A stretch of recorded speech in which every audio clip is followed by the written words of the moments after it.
चलिए स्टूडेंट्स अगला क्वेश्चन देखते हैं, question number 9। In figure if A B parallel C D, ये फिगर दिया गया है, यह यहाँ पे कह रहा है in figure if A B parallel C D, A B parallel C D find the value of x. तो हमें एक्स की वैल्यू निकालनी है, ठीक है। तो यहाँ पे देखिए फिगर जो हमें दिया गया ए बी सी डी, ये क्या दिख रहा है, 4 साइडेड क्लोज फिगर है, तो ये क्वाड्रिलेटरल है। लेकिन यहाँ पे दिया गया A B parallel C D, यानी ये ए बी और ये सी डी, ये अपोजिट साइड क्या है, पैरेलल दी गई है। तो आपको पता होना चाहिए कि ऐसा क्वाड्रिलेटर जिसमें one pair of opposite side parallel हो, वो क्या होता है, ट्रेपीजियम होता है ना। तो ये ट्रेपीजियम हो गया। तो चलिए सॉल्यूशन में सबसे पहले हम यहां लिख लेते हैं, हमें दिया गया क्या, A B parallel C D, A B parallel C D दिया गया है।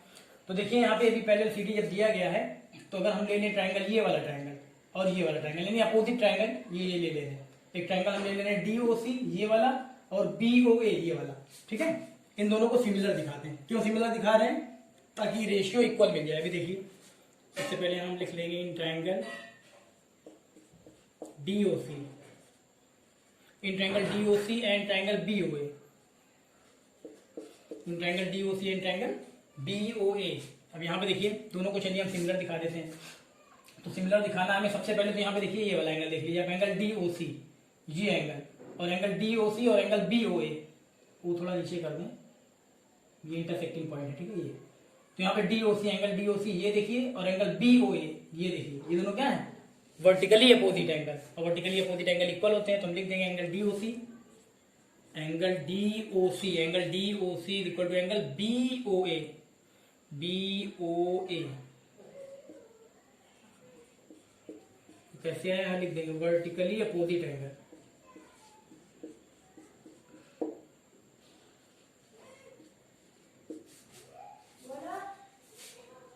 चलिए ठीक है। अब यहाँ पे देखिए ये हो गया डी ओ सी और बी ओ ए, ये दोनों वर्टिकली अपोजिट एंगल है तो इक्वल हो गए। और उसके बाद देखिए क्योंकि ए बी और सी डी पैरेलल दिए गए ना, A B parallel C D है ये, अगर हम मान लें यहाँ पे B D, A B parallel C D और बी डी क्या है, ट्रांसवर्सल है। ए बी और सी डी पैरेलल है और बी डी क्या है, ट्रांसवर्सल है। तो ये एंगल और ये एंगल, इसमें क्या रिलेशन हो जाएगा, अल्टरनेट इंटीरियर एंगल है ना। तो इसको हम लिख सकते हैं, इस वाले एंगल को लिख सकते हैं angle O C D, angle O C D, angle O C D equal to ये वाला। और इस वाले क्या लिख सकते हैं, O A B, angle O A B, angle O A B, ठीक है। ओ सी डी ये वाला एंगल और ओ ए बी ये वाला एंगल, ये दोनों क्या है, अल्टरनेट इंटीरियर एंगल। यहाँ रीजन भी लिख दे रहे हैं, अल्टरनेट इंटीरियर एंगल क्या है, अल्टरनेट इंटीरियर एंगल। तो देखिए ट्राइंगल डीओसी और ट्राइंगल बीओई, इन दोनों ट्राइंगल्स के क्या हो गए, दो एंगल्स, यानी ट्राइंगल डीओसी के दो एंगल्स ट्राइंगल बीओ के दो करस्पॉन्डिंग एंगल्स के इक्वल हो गए। ट्राइंगल डीओसी इस ट्राइंगल के दो एंगल्स, ट्राइंगल बीओए इस ट्राइंगल के दो करस्पॉन्डिंग एंगल्स के इक्वल हो गए। देखिए दो एंगल है ना, करस्पॉन्डिंग एंगल्स के इक्वल हो गए, तो ये क्या हो गए, दोनों ट्राइंगल सिमिलर हो गए ए सिमिलरिटी कंडीशन से। तो हम लिख देंगे, यहां लिख देंगे सो ट्राइंगल डीओसी। अब देखिए यहाँ पे हमने ऐसे लिख लिया डीओसी। अब यहाँ हम सिमिलर जब लिखने लगेंगे, सिमिलर का साइन लगा के जब दूसरा ट्राइंगल का नाम लिखेंगे तो ऑर्डर में लिखेंगे, पोजीशन के हिसाब से, ठीक है। चलिए अब यहाँ पे देखिए हमने लिखा था डीओसी इक्वल टू बीओए, तो डीओसी देख रहे हैं आप, डीओसी ए और बीओए ये एंगल, डीओसी ये एंगल, डीओसी ये एंगल और बीओए ये वाला एंगल। डीओसी का मतलब क्या है, ये एंगल, और बीओए का मतलब ये एंगल, ये दोनों क्या है, अपोजिट वर्टिकली अपोजिट एंगल है, तो ये दोनों इक्वल दिखाए गए हैं ना। तो यहाँ पे डीओसी लिखा है, तो यहाँ पे देखिए डीओसी यानी ये एंगल और बीओए ये एंगल, यानी ओ कहाँ होना चाहिए, ओ बीच में होना चाहिए, तो हम ओ लिख देंगे। यहाँ पे देखिए बीच में है ना वो, और यहाँ पे भी, तो यहाँ पे भी ओ बीच में रहेगा, ठीक है। उसके बाद दिखा हमने देखिए एंगल ओसीडी, एंगल ओसीडी कहाँ है, एंगल ओसीडी ये वाला एंगल।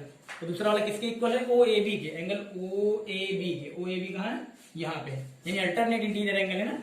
यहाँ पे देखिए अगर यहाँ देखेंगे, यहाँ पे सी है, यहाँ पे ए है, तो सी कौन सी पोजीशन पे है, सी यहाँ पे देखिए सी, ट्रायंगल डीओसी में इसमें सी कौन सी पोजीशन पे, 1 2 3 थर्ड पोजीशन पे। तो यहाँ पे कौन सा है अल्टरनेट इंटीरियर एंगल, ए वाला है ना। यहाँ पे देखिए ए है, ए कहाँ पे होना चाहिए, थर्ड पोजीशन पे, तो यहाँ पे थर्ड पोजीशन पे हम ए लिख ले रहे हैं, ठीक है। ये हो गया। अब देखिए ट्रायंगल डीओसी, इसको हम लिख सकते हैं, बचा क्या, ओ ए बी में बी बचा, बी ओ ए हो जाएगा, है ना। यहाँ पे देखिए बी ओ ए हम लिख दे रहे हैं, ए बी हो गया, बी ओ ए, ठीक है ना। अब यहाँ देखिए तो ट्रायंगल डीओसी आपने क्या दिखा दिया, सिमिलर दिखा दिया किसके, ट्रायंगल बीओए के। अब यहाँ पे देखिए जब ट्राइंगल हो गए दोनों सिमिलर, कंडीशन भी लिख दे रहे हैं by A similarity, by A similarity. जब दोनों ट्राइंगल सिमिलर हो गए, तो अब जब दोनों ट्राइंगल सिमिलर हो जाते हैं तो आपको पता है कंडीशन क्या आती है, CPST, यानी करस्पॉन्डिंग एंगल्स इक्वल होंगे और करस्पॉन्डिंग साइड्स का रेशियो इक्वल होगा। तो चलिए इसमें हम इक्वल ले ले रहे हैं। तो BOC ट्राइंगल और ट्राइंगल BOA, इसमें देखिए करस्पॉन्डिंग साइड्स का रेशियो इक्वल लेते हैं। तो आपने दोनों को देखिए सिमिलर दिखा दिया और यहाँ पे पोजीशन के अकॉर्डिंग ऑर्डर में लिख लिया। तो आप चाहे डायग्राम देखें चाहे ना देखें, यहाँ से भी आप रेशियो लिख सकते हैं। यहाँ से जैसे आप लिख लिए, यहाँ पे DO ले रहे हैं तो यहाँ पे देखिए DO अपॉन यहाँ फर्स्ट सेकेंड, यहाँ पे first second DO upon BO। उसके बाद और कौन सा, सारे रेशियो इक्वल होंगे। तो यहाँ पे हम लिख सकते हैं, अगर यहाँ ले लें OC ले लें, OA ले लें, OC ले लें, हाँ सही OC हमने ले लिया। OC देखिए यहाँ पे OC का मतलब क्या, यहाँ पे सेकेंड थर्ड और यहाँ पे भी सेकेंड थर्ड, OC अपॉन हो गया OA। अब यहाँ पे देखिए आपको दिया गया है, साइड्स दिए गए ना, साइड दिया गया। DO कितना दिया गया, DO आपको दिया गया 2x प्लस 4 अपॉन BO कितना दिया गया है, DO तो दिया गया 2x प्लस 4 और BO दिया गया 2x माइनस 1। और OC कितना दिया गया है, OC कह लीजिए या CO कह लीजिए, बात एक ही है। ये है 4x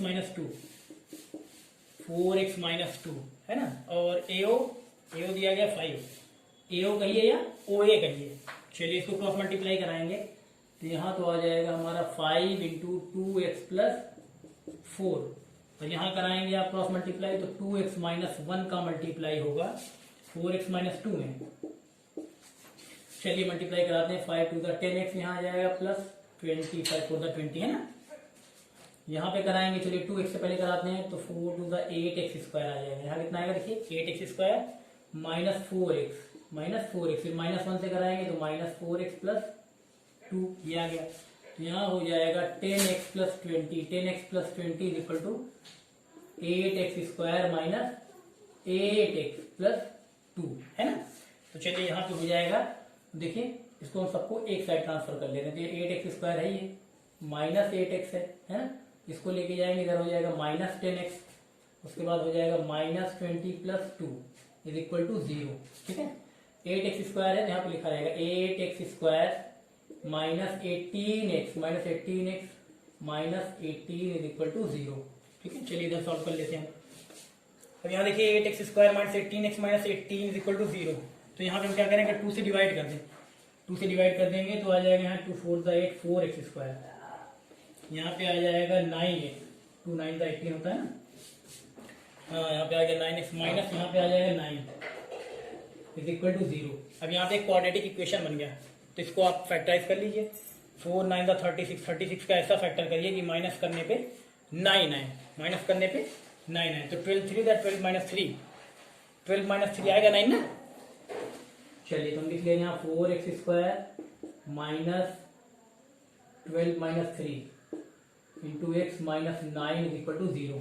चलिए ब्रैकेट ओपन करिए, ये हो जाएगा 4x square minus 12x minus minus plus 3x minus 9 is equal to 0। यहाँ 2 का पेयर ये, 2 का पेयर ये, इसमें क्या कॉमन होगा, इसमें कॉमन ले रहे हैं 4x कॉमन लेंगे, बचेगा x माइनस 3, 4 3 12, हाँ 4x x माइनस 3 बचा है, प्लस यहाँ 3 अगर हम कॉमन ले रहे हैं यहाँ बचेगा x माइनस 3 3 9, x माइनस 3 बचेगा।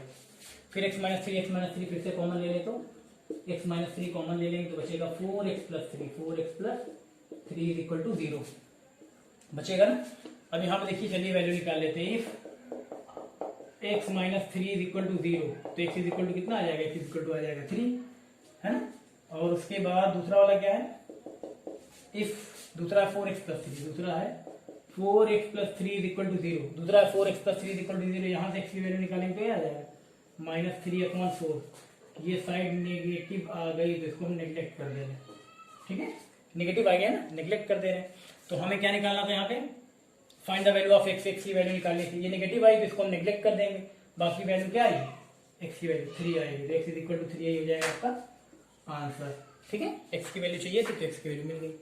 ठीक है, तो यहाँ पे ट्राइंगल चैप्टर आप पढ़ रहे हैं तो आपको जितनी थ्योरम्स बताई गई, बीपीटी, कन्वर्स ऑफ बीपीटी है ना, और जो कोरोलरी उसकी मतलब यूज किया जाता है क्वेश्चन को सॉल्व करने में, वही सारी चीजें यहाँ पे यूज हो रही है। ठीक है, इंपॉर्टेंट, सबसे ज्यादा इंपॉर्टेंट बीपीटी है ना।